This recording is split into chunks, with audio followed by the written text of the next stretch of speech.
লিটন দাসের যে ইনজুরি ভীষণ রকম সেটা কনফিউজিং। এই সময়ের মধ্যে এত এত ঘটনা ঘটে গেছে যে আমি আসলে ঠিক বুঝতে পারছি না বাংলাদেশ ক্রিকেট বোর্ডের মেডিকেল টিম তারা আসলে ঠিক কী কাজ করছেন, নাকি হঠাৎ করে কিভাবে তারা এত ভালো হয়ে গেলেন, নাকি সিঙ্গাপুরের চিকিৎসাতে লিটন ভালো হয়ে গেলেন। আমি কোনো কন্ট্রোভার্সি ক্রিয়েট করতে যাচ্ছি না, আমি জাস্ট শুধু একটু আপনাদের বোঝার চেষ্টা করছি সেই 48 দিনের টাইম লাইনটা দিয়ে। 14 জুন থেকে 1 আগস্ট। 14 জুন লিটন দাস প্রথমবারের মতো মানে এই ইনজুরিটাতে তিনি পড়লেন, লেফট কাফ মাসল ইনজুরি। এর 42 দিন পর 26 জুলাই অস্ট্রেলিয়ার বিপক্ষে যে বাংলাদেশ টেস্ট সিরিজ খেলতে যাচ্ছে 23 বছর পর, সেই জন্য প্রথম টেস্টের স্কোয়াড ঘোষণা করা হয়েছে, সেখানে লিটন দাসের নাম নেই। 14 জুন থেকে 26 জুলাই এই 42 দিনের মধ্যে লিটন দাসের ইনজুরি সারেনি, ফলে তাকে প্রথম টেস্টের দলে রাখা হয়নি। আসার জায়গা ছিল দ্বিতীয় টেস্ট, যেহেতু প্রথম টেস্ট 13 আগস্ট থেকে হবে, দ্বিতীয় টেস্ট যেহেতু 22 আগস্ট থেকে হবে, দ্বিতীয় টেস্টের দলে রাখা যেতে পারে কিনা। এই 42-এর সঙ্গে আরো 5 যোগ করেন, 47 দিনে নিয়ে যান, 31 জুলাইয়ে চলে আসেন। 31 জুলাই বাংলাদেশ জাতীয় ক্রিকেট দল অস্ট্রেলিয়ার উদ্দেশ্যে রওনা দিল।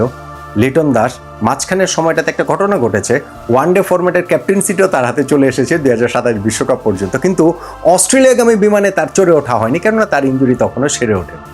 কিন্তু দল যেদিন চলে গেল অস্ট্রেলিয়ার উদ্দেশ্যে, ঠিক তার পরদিন 1 আগস্ট, 31 জুলাই দল চলে গেল, 1 আগস্টে লিটন সুস্থ হয়ে গেলেন, মানে সুস্থতার পথে আসলেন, মানে প্রথম টেস্টে দলে থাকার মতো অবস্থায় আসলেন। ফলে এখন লিটন দাসকে 2 আগস্ট রোববার অস্ট্রেলিয়াতে পাঠানো হচ্ছে। আমার যেটা প্রশ্নের জায়গা, এই যে দীর্ঘ একটা সময় ধরে লিটন দাসের ইনজুরি নিয়ে যে ধোঁয়াশার যে খেলাটা চলছে, এইখানে আসলে দায়টা কার? লিটন দাসের দায়, বাংলাদেশ ক্রিকেট বোর্ডের মেডিকেল টিমের দায়, বাংলাদেশের চিকিৎসা ব্যবস্থার দায়? আসলে ভবিষ্যতে এই ঘটনাটা কিভাবে এরকম ঘটনা এড়ানো যায়, লিটন দাসের উদাহরণ ধরে সেটা একটুখানি আমি কথা বলতে চাই, এবং বাংলাদেশ ক্রিকেট বোর্ডের মেডিকেল টিম নিয়ে যে সিরিয়াস কোয়েশ্চেন মার্করা আছে সেটাতেও একটুখানি আলোকপাত আমি করতে চাই। দেখুন, আমি আরেকটা কথা আপনাদেরকে একটু বলে রাখি যে অনেকেই দেখছেন যে আমি গত কয়েকদিন ধরে, সপ্তাহখানেক ধরে একটা ভিন্ন সেটে আপনাদের সঙ্গে আলোচনাটা করছি এই নট আউট নো মানে। আমি আসলে একটুখানি আমার স্টুডিওর বাইরে আছি বলতে আমি আসলে একটু দেশের বাইরেই আছি, কিন্তু যেহেতু আপনাদের সঙ্গে একটু আড্ডা দিতে, কথাবার্তা বলতে সেটা ভালোই লাগে, সেই কারণেই আসলে আমি এই আলোচনাটা চালিয়ে যাচ্ছি। আমি হয়তো আর সপ্তাহখানেক একটু দেশের বাইরে থাকবো, তারপরে আমি আসলে আবার আগের মতো আগের ফর্মেই সবকিছু আগের ফর্মেটেই দেখা যাবে।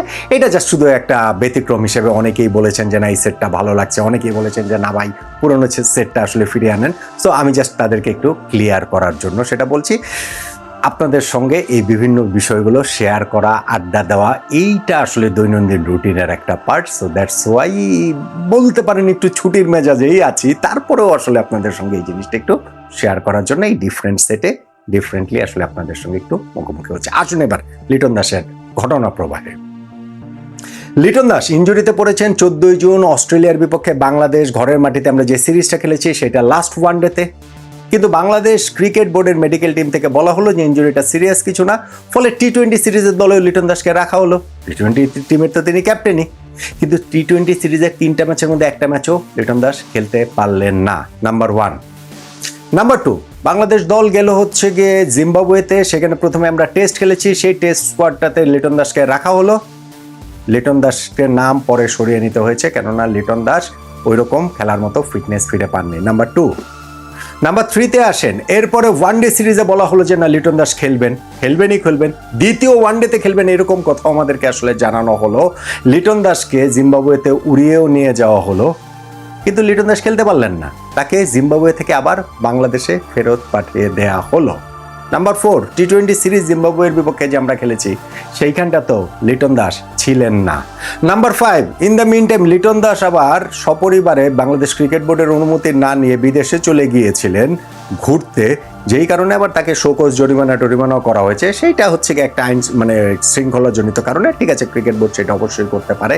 কিন্তু ধরেন একজন ক্রিকেটার তার ইনজুরির এই অবস্থা, তার রিহ্যাবের কি অবস্থায় রয়েছে, তিনি খেলতে পারছেন না, এই সিরিজে টি-20 টেস্ট ওয়ানডে এই সিরিজ পরের সিরিজ এত কিছু করছেন, ক্রিকেট বোর্ডের অনুমতি না নিয়ে তিনি বিদেশে চলে গেছেন, যেইটা সকল চুক্তিভুক্ত ক্রিকেটারের সিরিজ না থাকলেও অবশ্যই অনুমতি নিতে হয়।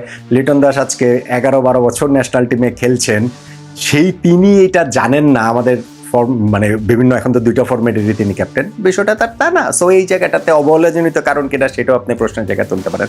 নাম্বার 5 না 6 কি জানি বললাম, সিঙ্গাপুরে লিটন দাসকে পাঠানো হলো কেন না, লিটন দাসের বাংলাদেশে যে এমআরআই স্ক্যান করানো হয়েছিল একটা এখানকার বাংলাদেশের বলতে পারেন সবচেয়ে নামি দামি হসপিটালে, সেই জায়গাটাকে এমন কোনো কিছু ধরা পড়েনি বলে বাংলাদেশ ক্রিকেট বোর্ডের মেডিকেল বিভাগ তারা জেনেছে, বলেছে। এবং সেই প্রেক্ষিতে কিন্তু লিটন দাসের তো ব্যথা যাচ্ছে না, তিনি কমপ্লেনের পর কমপ্লেন করেই যাচ্ছেন, ফলে লিটন দাসকে পরে আবার সিঙ্গাপুরে পাঠানো হয়। সেইখানকার এমআরআই স্ক্যানে ধরা পড়ে যে লিটনের ওই কাফ মাসলের ফোলা রয়েছে, এবং সেই ফোলার জায়গাটা থেকেই সিঙ্গাপুর থেকে তিনি যেভাবে ফিরেছিলেন সেই ফেরার জায়গাটা ছিল যে প্রথম টেস্টে অস্ট্রেলিয়ার বিপক্ষে 13 আগস্ট থেকে, সেখানে তিনি খেলতে পারবেন না, তবে 22 আগস্ট থেকে যে সেকেন্ড টেস্ট সেইখানে লিটন দাস খেললেও খেলতে পারেন। দ্যাটস ওয়াই আমরা সেই প্রথম টেস্টের জন্য শুধুমাত্র স্কোয়াডটা ঘোষণা করেছি, লিটন দাসকে ছাড়াই বাংলাদেশ টিম চলে গিয়েছে। এখন আমাকে বলেন যে 14ই জুন যে লিটন প্রথম ইনজুরিতে পড়লেন, তারপরে যে এতগুলা, প্রথমে বলা হলো যে না অস্ট্রেলিয়ার বিপক্ষে টি20 সিরিজে তিনি খেলতে পারবেন, খেলতে পারলেন না।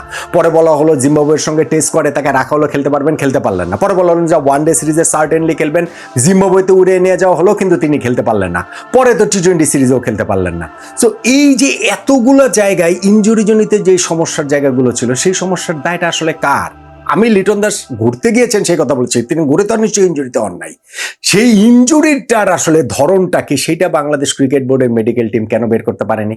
এবং সিঙ্গাপুর থেকে যে চিকিৎসাপত্র নিয়ে লিটন দাস ফিরেছেন সেই অনুযায়ীও তো লিটন দাসের প্রথম টেস্টে খেলার কথা না। হিসাবটা ছিল 12ই আগস্ট বাংলাদেশের মাটিতে তিনি ফিটনেস টেস্ট দিবেন, এবং যদি সেই ফিটনেস টেস্ট সন্তোষজনক হয় সেই ক্ষেত্রে 22 আগস্ট যে সেকেন্ড টেস্ট শুরু হবে, 13 আগস্টের টেস্ট না, 22 আগস্টের সেকেন্ড টেস্টের জন্য তাকে অস্ট্রেলিয়াতে পাঠানো